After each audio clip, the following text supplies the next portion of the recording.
Personal use tips the balance in favor of fair use.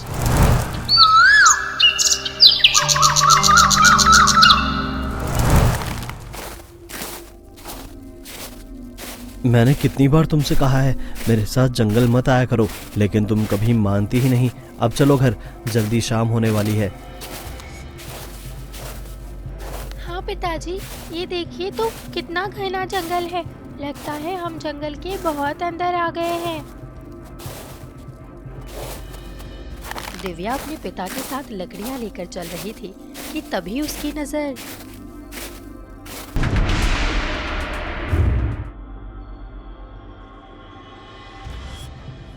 अरे, उस पेड़ के नीचे क्या है? जरा देखिए तो पिताजी। अरे दिव्या बिटिया, तुम्हें पता नहीं है ये जंगल कितना मायावी है। यहाँ रुकना ठीक नहीं है, चलो। नहीं पिताजी, मेरा मन कहता है हमें एक बार वहाँ जाकर देखना चाहिए। पिता के मना करने के बावजूद दिव्या उस पेड़ की ओर जाने लगती है। अरे अरे, कहाँ जा रही हो बेटी? रुको। अरे नहीं, ये अब नहीं मानेगी। अब तो मुझे भी जाकर देखना ही पड़ेगा, क्या मुसीबत है। दिव्या और उसके पिता जैसे ही पेड़ के नीचे पहुंचते हैं, उन्होंने देखा एक आदमी खून से लथपथ बेहोश पड़ा हुआ है। पिताजी देखिए, ये तो कोई इंसान लगता है। किसी जंगली जानवर ने इस पर हमला कर दिया है। अरे बिटिया, ये जंगल मायावी है। यहाँ जंगली जानवर के अलावा और भी बहुत कुछ रहते हैं। हमें इसे यहाँ छोड़कर चले जाना चाहिए। नहीं पिताजी, नहीं, हम ऐसे इसे यहाँ मरने के लिए छोड़कर नहीं जा सकते। हमें इसे बचाना होगा। मुझे पता था तुम ऐसे ही कहोगी। चलो भाई, अब तो इसे उठाकर घर ही ले जाना पड़ेगा। उस घायल व्यक्ति को दोनों अपने घर ले आते हैं। अरे बिटिया, देखने में तो ये कोई राजघराने का लगता है, पर इतनी घनी जंगल में आया कहाँ से ये? पिताजी, ये सवाल का जवाब सिर्फ यही बता सकता है। सबसे पहले इसका होश में आना जरूरी है। मैं कुछ जड़ी बूटियां लाकर देती हूँ, उससे कुछ समय के बाद इसको होश आ जाएगा।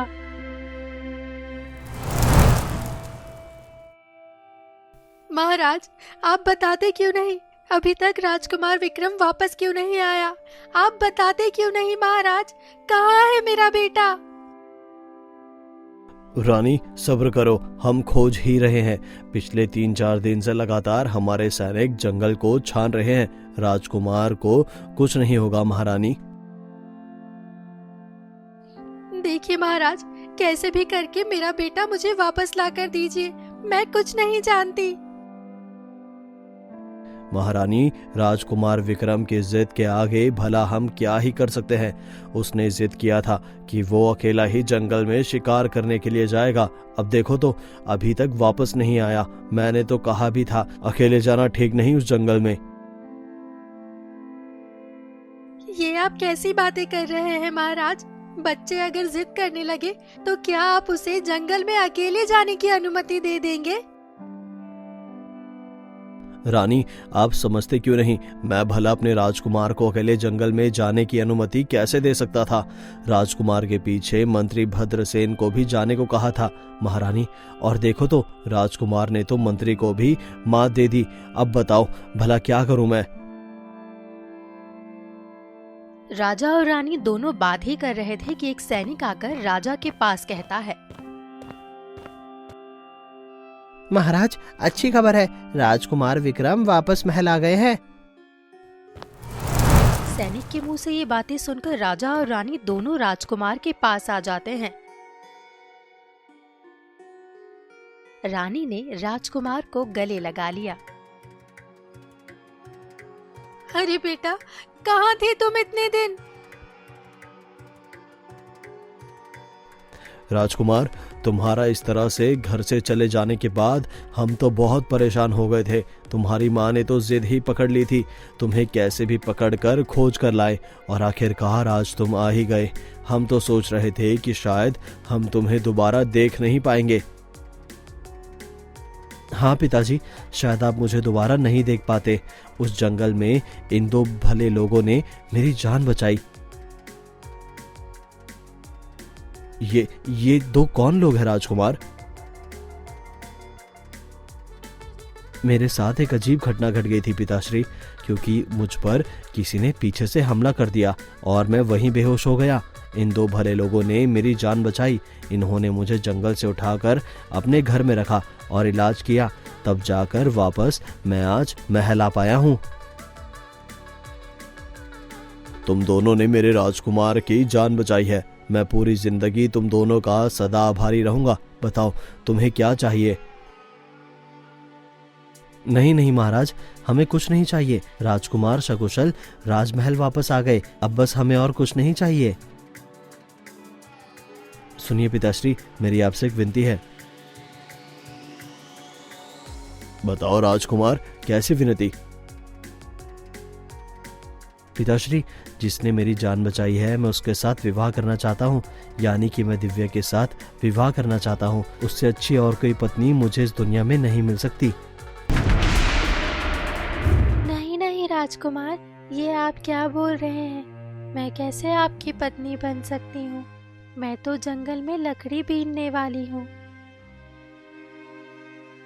जिसने निस्वार्थ होकर मेरे राजकुमार की जान बचाई है वो कभी बुरी नहीं हो सकती। मुझे ये रिश्ता मंजूर है। मैं राजकुमार की पसंद के अनुसार दिव्या के साथ राजकुमार के विवाह की घोषणा करता हूँ। इस तरह राजकुमार और दिव्या दोनों का विवाह हो जाता है। विवाह के कुछ दिन तक सब कुछ ठीक था, पर रानी के मन में कुछ और ही चल रहा था। सुनो लड़की, तुम्हारी किस्मत अच्छी थी तो तुमने राजकुमार के साथ विवाह कर लिया। गलती से भी रानी बनने की कोशिश मत करना। तुम एक लकड़ी उठाने वाली हो, मेरे राजकुमार की रानी नहीं बन सकती हो। ये बात याद रखना। सासू माँ, ये आपकी सोच है, इसमें मेरी क्या गलती है? राजकुमार ही मुझे यहाँ लाए हैं। मुझे ये राजमहल, धन दौलत कुछ भी नहीं चाहिए। एक पत्नी का सब कुछ उसका पति ही होता है और मैं एक पत्नी होकर अपने पति की रक्षा के लिए कुछ भी करूंगी।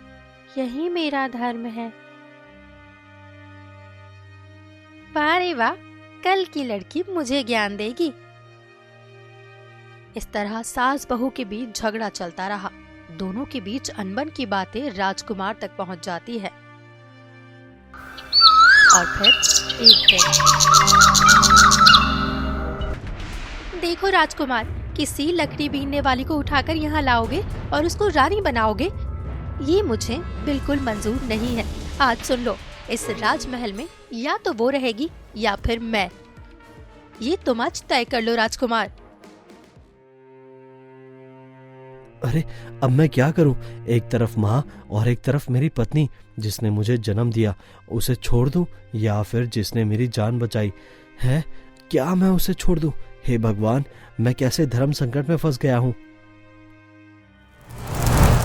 रानी की बातों को रोज रोज सुनकर दिव्या परेशान हो गई और एक दिन नाराज होकर बगीचे में चली गई।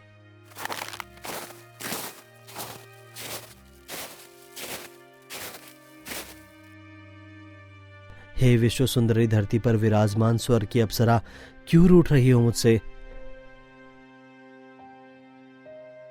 राजकुमार, मैं रूठी नहीं हूँ, किसी कारण बस उदास हूँ। तुम माँ की बातों को लेकर नाराज हो ना? मैंने तो तुम्हें कुछ नहीं कहा, भला तुम मुझसे कैसे रूठ सकती हो? गलती आपकी भी है राजकुमार। रानी माँ की बातों ने मुझे दुखी किया है और अब मैं इस राजमहल में नहीं रहना चाहती। ओह, ये कैसी बातें कर रही हो दिव्या? मैं तुम्हारे बिना अधूरा हूँ। तुम मेरी पत्नी हो। नहीं राजकुमार, अब आपका मुझ पर प्रेम कम प्रतीत होता है। तभी तो मुझसे मिलने के लिए आपको वक्त निकालना पड़ता है। क्या कभी आपने मेरे मन की बातों को समझने का प्रयास किया है? हाँ मैं मानता हूँ दिव्या, लेकिन अभी राज्य का भार मुझ पर कुछ ज्यादा ही है। और माँ तो माँ है ना, तुम तो जानती ही हो वो पुरानी ख्यालातों की है। अच्छा बताओ तुम्हारी क्या इच्छा है, जो चाहे मांग लो। एक शर्त पर मैं आपको माफ करूंगी। मेरे लिए गंगा सागर झील के पास एक छोटा सा महल बनवा दे, ताकि मैं इस मोह माया से दूर रह सकूं और वहां आपसे मिलने की राह देखती रहूं। जब आप आए तो हम नवविवाहित जोड़ों की तरह उस झील की नाव का आनंद ले। ओहो, बस इतनी सी बात। अभी मैं मंत्री को आज्ञा देता हूँ कि वो एक शानदार महल बनवाए। कुछ ही महीनों में गंगा सागर झील के पास एक खूबसूरत महल बनवा लिया जाता है। दिव्या बहुत खुश हो जाती है, लेकिन उन्हें पता नहीं था कि वो झील ऐतिहासिक रहस्य से भरी हुई थी। गंगा सागर झील बहुत ही विशाल थी और उसके बीच में एक सुंदर सा टापू था। राजकुमारी अक्सर अपनी सखियों के साथ उस टापू में विश्राम करती। एक दिन उन्हें कुछ मछुआरे दिखते हैं। दासी, जरा देखो तो ये लोग कौन हैं और यहाँ क्या कर रहे हैं? ये मछुआरे हैं छोटी रानी, ये रोज मछली पकड़ते हैं, यही उनकी आजीविका है। तो फिर मेरे लिए भी जाल बनवाया जाए, मैं भी मछलियाँ पकड़ना चाहती हूँ। जो आज्ञा रानी। अगले दिन दिव्या झील में जाल डालकर मछलियों को पकड़ने लगती है। झील के दूसरी ओर मछुआरे भी मछली को पकड़ने लगे। अरे भाई, आज तो हमने बहुत सी मछलियाँ पकड़ ली है, चलो अब घर चलते हैं। हाँ हाँ, आज तो हमारे पास बहुत मछलियाँ हैं, पर इतनी सारी मछलियों को कैसे ले जाएंगे?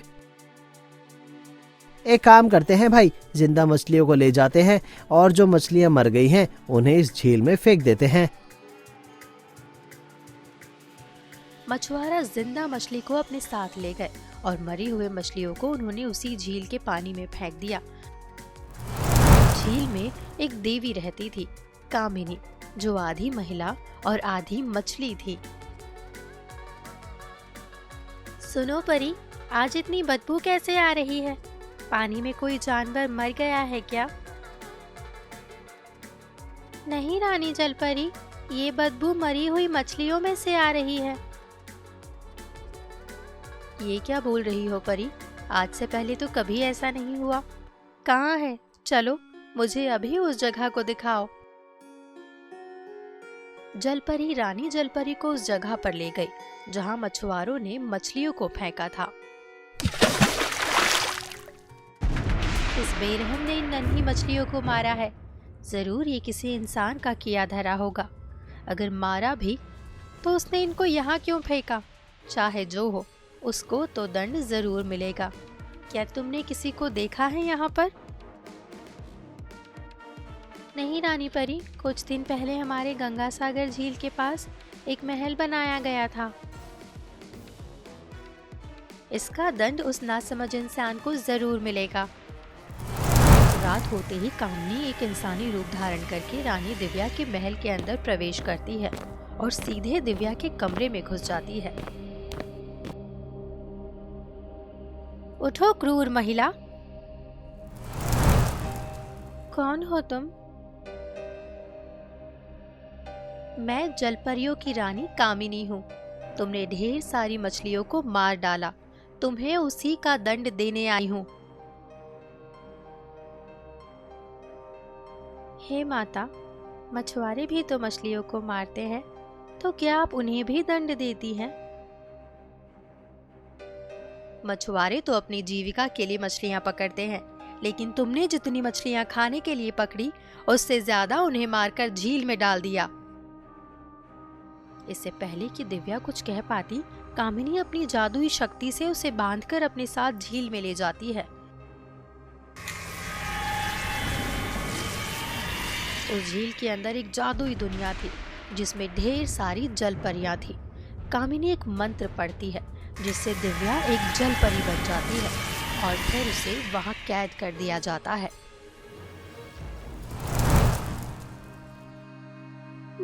माफ कर दीजिए महाराज, एक बुरी खबर है। क्या क्या बुरी खबर है दासी? तुम तो दिव्या के साथ रहती हो ना? हाँ महाराज, रानी दिव्या सुबह से अचानक से गायब हो गई है। हमने उनको बहुत ढूंढा पर उनका कोई अता पता नहीं है। राजकुमार को जब पता चलता है कि रानी दिव्या गायब हो गई है, फिर वो फौरन गंगा सागर झील पहुंच जाते हैं। कहाँ है मेरी प्रीतम दिव्या? महाराज पता नहीं, जब मैं सुबह उनके कमरे में पहुंची तब से वो मुझे दिखाई नहीं दी। ऐसे कैसे दिव्या गायब हो सकती है? अच्छा बताओ, कल रानी कहाँ गई थी? कल रानी दिव्या के साथ हम सब झील की ओर गए थे। राजकुमार, रानी के कहने पर मछलियां पकड़ने के लिए हम जाल लेकर गए थे। सभी लोगों ने रानी दिव्या को बहुत ढूंढा लेकिन वो कहीं भी नहीं मिली। इस बात को 1 महीना हो गया और राजा बिल्कुल टूट चुके थे। उनका राजकाज में भी मन नहीं लग रहा था। पता नहीं कहाँ होगी मेरी दिव्या, उसके साथ क्या बीत रही होगी। हे भगवान, कोई तो रास्ता मुझे दिखाओ ताकि मैं अपनी रानी दिव्या को खोज सकूं। वो दिन भर उसी झील के टापू में अकेले बैठकर विलाप करते रहते। राजकुमार बहुत दुखी थे। तभी अचानक उनकी नजर एक छोटी सी मछली पर पड़ जाती है। वो मछली गलती से किनारे पर आ गई थी और पानी में वापस जाने के लिए तड़प रही थी। अरे देखो तो, इतनी छोटी सी नन्ही मछली पानी से अलग होकर देखो कितनी तड़प रही है, जिस तरह से मैं अपनी दिव्या को लेकर तड़प रहा हूँ। नहीं नहीं, मैं अभी इस मछली को वापस पानी में छोड़ देता हूँ। राजकुमार विक्रम चुपचाप उस मछली को उठाकर वापस पानी में डाल देते हैं। तभी अचानक उनके सामने एक जलपरी प्रकट हो जाती है। महाराज उसे देखकर घबरा जाते हैं। कौन हो तुम देवी? हे दयावान पुरुष, तुमने एक बेसहारा मछली की मदद की है।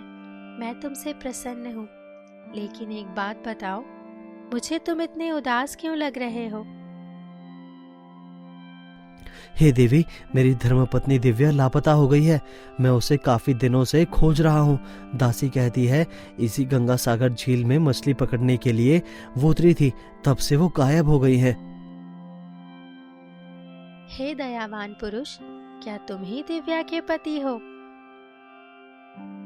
हाँ हाँ, मैं विक्रम हूँ, दिव्या का पति। क्या आपने मेरी दिव्या को कहीं देखा है? हाँ मनुष्य, तुम्हारी पत्नी को हमारी रानी कामिनी ने कैद कर लिया है। क्या आपकी रानी कामिनी ने मेरी दिव्या को कैद कर लिया है? क्यों? सुनो विक्रम, एक दिन की बात है। इस तरह जलपरी ने राजा को पूरी कहानी बताई। हे देवी, मैं आपसे विनती करता हूँ, मेरी दिव्या को मुझ तक ले आए। देखो मनुष्य, मैं उसको नहीं छुड़ा सकती, लेकिन क्या? देवी, आप जो बोलेंगी मैं वही करूंगा। लेकिन एक उपाय है। एक शक्तिशाली राक्षस कालीनाथ ने हमारी महारानी की बहन को अगवा कर लिया है और त्रिकूट पर्वत के जंगलों में उसे छुपा रखा है। अगर तुम महारानी कामिनी की बहन को छुड़ा कर ले आओ तो महारानी प्रसन्न होकर तुम्हारी पत्नी को छोड़ देगी। मैं अभी जाकर उस राक्षस को ढूंढता हूँ। मैं कैसे भी करके उस राक्षस से कामिनी के बहन को छुड़ा कर ले आऊंगा। रुको मनुष्य, वो राक्षस बहुत ही शक्तिशाली है। उसे मारना इतना आसान नहीं है। मैं तुम्हें खंजर देती हूँ। इस खंजर से उसके दिल पर वार करना। संदूक के अंदर सोने का बना हुआ एक खंजर रखा हुआ था। जलपरी वो खंजर राजकुमार को देती है। अरे ये कैसा खंजर है? मैंने तो आज तक ऐसा खंजर कभी नहीं देखा।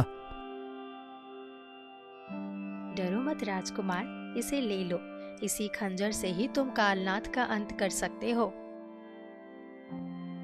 जैसे ही विक्रम उस खंजर को उठाता है, वो संदूक पानी में वापस चला जाता है। राजकुमार विक्रम वापस उस जलपरी की तरफ देखता है तो वो गायब हो चुकी थी। कहीं मैं सपना तो नहीं देख रहा था? क्या ये मायावी है? इसके अलावा दिव्या से मिलने का कोई दूसरा रास्ता भी तो नहीं है। मुझे इस त्रिकूट पर्वत की ओर जाना ही पड़ेगा। राजकुमार अकेले ही त्रिकूट के जंगलों में पहुंच जाता है। फिर उस राक्षस को ढूंढता फिरता है, लेकिन कहीं भी उसका पता नहीं मिलता। इस बीच उसकी नजर में कुछ दिखता है।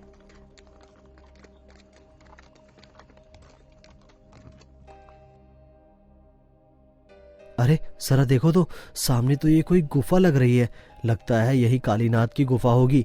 मुझे इस गुफा के अंदर जाना चाहिए। चलो मैं उस गुफा के अंदर जाकर देखता हूँ।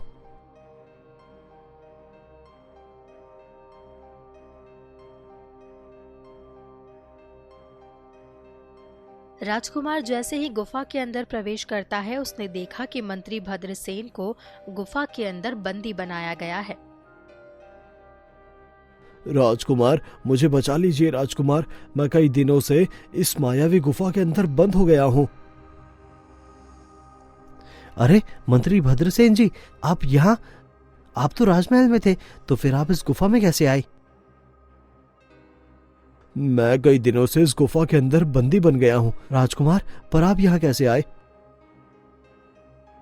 पहले आप बताओ मंत्री जी, आप यहाँ कैसे आए? आप तो राजमहल में थे जब मैंने राजमहल छोड़ा था। ये कोई षड्यंत्र तो नहीं? आपका शक बिल्कुल सही है राजकुमार, ये एक षड्यंत्र ही है। आप कहना क्या चाहते हैं मंत्री जी? कृपया आप मुझे खुलकर बताइए। सुनिए राजकुमार, आज से कुछ महीने पहले जब आप महाराज के सामने जंगल में अकेले शिकार करने जाने के लिए जिद कर रहे थे, तब महाराज ने आपको तो अनुमति दे दी थी, लेकिन महाराज ने आपकी सुरक्षा के लिए मुझे आपके पीछे भेजा था। मैं आपके पीछे छुपते छिपते आया इस मायावी जंगल में। अरे देखो तो, राजकुमार सच में निडर है। अकेले ही जंगल के अंदर जा रहे हैं। मुझे राजकुमार के पीछे ही रहना चाहिए। हाँ, महाराज ने मुझे इसी काम के लिए ही तो जंगल में भेजा है। मंत्री राजकुमार के पीछे चल ही रहा था कि तभी वहां अचानक जंगल का मायावी राक्षस कालीनाथ प्रकट हो जाता है। अरे बाप रे, क्या लगता है यही है जंगल के मायावी राक्षस। अरे बचाओ, अरे बचाओ, कोई बचाओ। इतने में राक्षस मंत्री के शरीर में प्रवेश कर जाता है। अब मैं इस मंत्री के शरीर में तो प्रवेश कर चुका हूँ।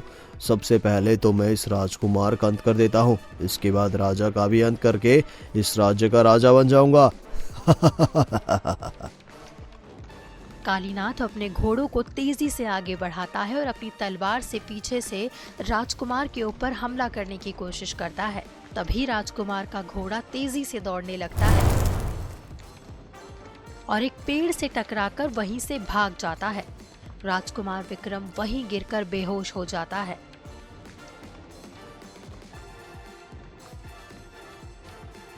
अरे जो हुआ अच्छा हुआ, ये तो गया काम से। इस राजकुमार का तो यही अंत हो गया, इसका तो यही काम हो गया। अब मैं इस मंत्री को गुफा में बंद कर देता हूँ।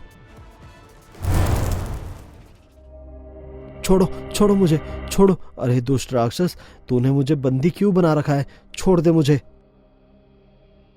अरे मंत्री, तू ही तो मेरे जरिया है, मैं भला तुझे कैसे छोड़ सकता हूँ? राजकुमार को तो मैंने पहले ही मार दिया। अब मैं तेरे भेष में राजमहल जाऊंगा और राजा को भी मौका देखते ही खत्म कर दूंगा, और मैं ही उसके बाद राज्य का राजा बन जाऊंगा। तो इस तरह ही राजकुमार विक्रम, उस मायावी दुष्ट राक्षस कालीनाथ ने मुझे इस गुफा में कैद कर दिया और मेरा भेष धारण करके वो राजमहल में है। जादुई बंधन से उसने हमारे शरीर के साथ साथ हमारे भूख प्यास को भी बांध दिया है। हम बस आस लगाए हैं, किसी देवदूत का इंतजार कर रहे हैं। हे भगवान, मुझे तो राजमहल छोड़े काफी समय हो गया है। ऐसा न हो कि वो दुष्ट राक्षस कालीनाथ मेरे माता पिता को, नहीं, उस दुष्ट राक्षस का अंत करना ही होगा। मुझे जल्द से जल्द राजमहल जाना चाहिए। नहीं नहीं राजकुमार, राजमहल जाकर भी आप उस मायावी राक्षस का कुछ नहीं कर सकते। वो बहुत ही मायावी है और खतरनाक भी। तो फिर मैं उसे कैसे हरा सकता हूँ? कौन बताएगा मुझे? वो तो मैं आपको नहीं बता सकता राजकुमार। वो देखिए राजकुमार, वहां एक जलपरी को ही बंदी बना रखा है। वो राक्षस कालीनाथ की मौत का राज वो बता सकती है, इसीलिए कालीनाथ ने उसे भी बंदी बनाकर इस गुफा के अंदर छुपा रखा है। मंत्री की बातों को सुनकर राजकुमार परी के पास पहुंच जाता है। उसने देखा कामिनी की बहन को भी बंदी बनाकर रखा गया है। क्या आप ही कामिनी की बहन है? हाँ हाँ, मैं ही कामिनी की बहन हूँ। गंगा सागर झील के पास महल बनाने एक मंत्री आया था। दरअसल वही राक्षस कालीनाथ था। उसने मुझे उठाकर यहाँ बंद कर दिया है।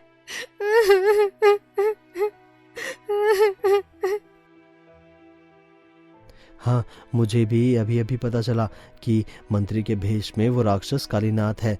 पर हे देवी, क्या आप मुझे बता सकती हैं कि उस राक्षस कालीनाथ का अंत कैसे हो सकता है? इसी गुफा के अंदर एक चट्टान पर एक दिव्य ज्योति जल रही है। अगर आप उस दिव्य ज्योति को बुझा देंगे तो कालीनाथ की शक्ति भी कम हो जाएगी।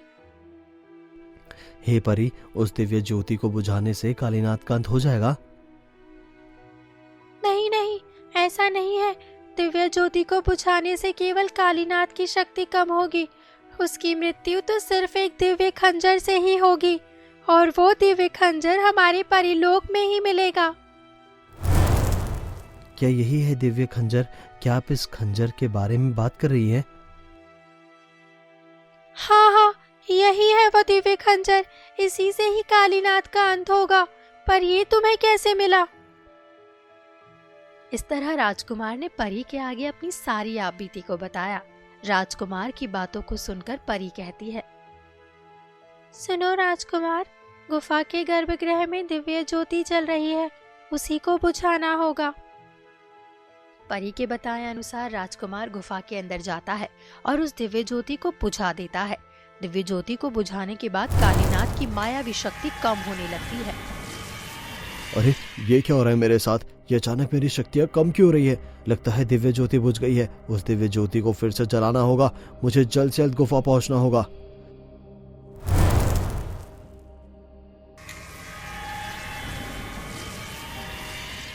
तो आ गए? अच्छा, तो तुम हो कालीनाथ। अच्छा, तो तुम ही हो जिसने बुझाई है मेरी दिव्य ज्योति, और तुम्हारे जीवन ज्योति को मैं बुझाता हूं। देखते हैं कालीनाथ कौन किसका अंत करता है। देख, तेरी मौत लेकर आया हूं। इतना कहकर राजकुमार झट से उस खंजर को बाहर निकालता है और खंजर देख राक्षस का सुर बदल जाता है। अरे राजकुमार, अब तो नाराज हो गए। बोलो राजन, क्या मांगते हो? 10 हाथियों की ताकत या पूरे विश्व का धन दौलत? जो मांगोगे वही कालीनाथ आपको देगा।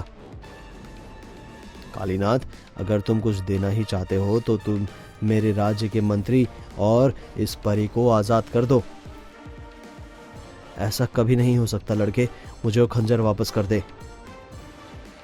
कालीनाथ, अगर तुझ में हिम्मत है तो मुझसे खंजर छीन के दिखा। इतना कहकर राजकुमार गुफा की पतली गली में घुस जाता है। राक्षस कालीनाथ शेर का रूप धारण करके उसके पीछे जाता है। राजकुमार एक खंबे के पीछे छुपकर घात लगाकर खड़ा था। जैसे ही राक्षस शेर बनकर उस गली में घुसा, राजकुमार ने दिव्य खंजर से उस पर वार कर दिया। शेर की गर्दन धड़ से अलग कर दी। इस तरह राजकुमार ने चालाकी के साथ राक्षस का अंत कर दिया।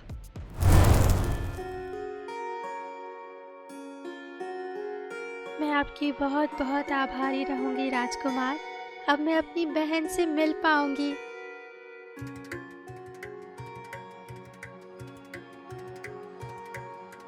राजकुमार, सच में आप तो बहुत ही बहादुर हो और चतुर भी। आज मैंने अपनी आंखों से देख लिया। तीनों गंगा सागर झील के किनारे पहुंच जाते हैं। सच में आपने तो कमाल ही कर दिया राजकुमार। मैं अभी कामिनी को लेकर आती हूँ।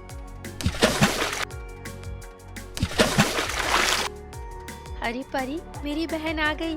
कहाँ चली गई थी तुम? प्यारी परी, बोलो क्या हुआ था तुम्हारे साथ? परी ने कामिनी को सब कुछ बता दिया। हे राजकुमार, आपने मेरी बहन को वापस ला दिया है, आपका शुक्रिया। राजकुमार, आपने मेरी बहन की जान बचाई है, कहिए आपको क्या चाहिए? महारानी, इस मनुष्य की पत्नी को आप लौटा दीजिए। राजकुमार, मुझसे बड़ी गलती हो गई थी, बिना सच जाने मैंने आपकी पत्नी को उठा लिया। मुझे बाद में पता चला कि रानी दिव्या बेकसूर है, मुझे माफ कर दीजिए राजकुमार। हे कामिनी, यही नियति है। अगर आप मेरे दिव्या का अपहरण नहीं करते तो आज मेरे राज्य का सर्वनाश हो जाता। आपके जरिए मैं उस कालीनाथ का वध कर पाया, वरना वो राक्षस आज हम सबको मार देता, मेरा राज्य मुझसे छिन जाता। कामिनी पानी के अंदर चली जाती है और दिव्या को लेकर वापस आती है। रानी दिव्या, आप बड़ी ही भाग्यवान हैं, आपको राजकुमार विक्रम जैसे बहादुर पति मिले हैं। सुनो राजकुमार, इस दिव्य खंजर को हमेशा अपने पास ही रखना, ये खंजर आपको अजय बना देगा, आप कभी हार नहीं सकते। राजकुमार, आपके लिए परीलोक का द्वार हमेशा खुला है, जब भी कोई आवश्यकता होगी हमें जरूर याद कीजिएगा। राजकुमार विक्रम और दिव्या दोनों ही हंसी खुशी फिर वहां से चले जाते हैं। राजमहल जाकर दोनों ने अपने माता पिता को बंदी गृह से आजाद किया। रानी ने भी अपनी गलती मानी और दिव्या से माफी मांगी। अब राजा का परिवार खुशियों से भर गया था। आज मुझे अपने पुत्र और बहू के बहादुरी पर गर्व है। इन दोनों ने हमारे राज्य पर एक बड़े संकट आने से पहले ही खत्म कर दिया और इंसानों के बीच एक मधुर संबंध स्थापित किया। मैं आज घोषणा करता हूँ कि आज के बाद इस राज्य के राजा राजकुमार विक्रम होंगे।